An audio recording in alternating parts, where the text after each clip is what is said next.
It all started with two helicopters touching down at LAX in July 2019, carrying Kawhi Leonard and Paul George, confirmation that a new super team had arrived in Los Angeles.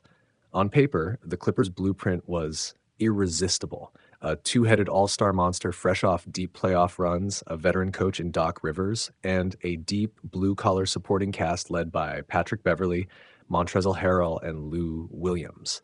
Expectations weren't just high, they were sky high.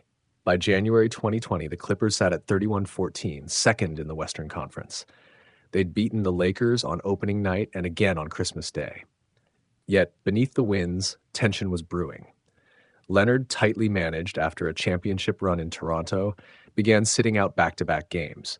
George battled nagging shoulder issues. Practices were chopped up, flights were missed, and inside the locker room, resentment began to fester. The flashpoint came when Kawhi privately requested pre-game space, a secluded area away from teammates before tip-off. Coaches and players alike bristled.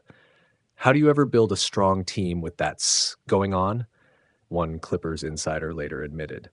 I thought from the beginning, we're doomed. Kawhi wants too much special treatment. That privilege extended far beyond a curtained-off lounge. Leonard routinely flew in from San Diego at the last minute, dictated light practice schedules, and had a say in rest days.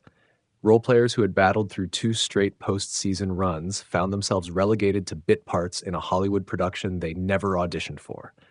When the season resumed in Orlando's NBA bubble, the lack of cohesion became impossible to ignore. Leonard and George had shared the court for only 37 games all season.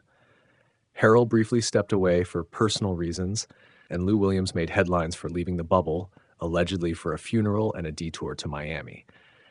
Despite dispatching the Mavericks in 6 games, the real test lay ahead. The Denver Nuggets, a scrappy upstart nobody expected to threaten LA's new dynasty. Yet in a stunning collapse, Denver pushed the Clippers to the brink, chipping away at 3-1 leads in games 5, 6, and 7, and winning all 3. In game 7, LA managed just 33 second-half points. Leonard shot 6 for 22, George went 4 for 16. When the buzzer sounded, the dream was over. I think a lot of the issues that we ran into, talent bailed us out, Williams observed afterward. Chemistry, it didn't. In this series, it failed us.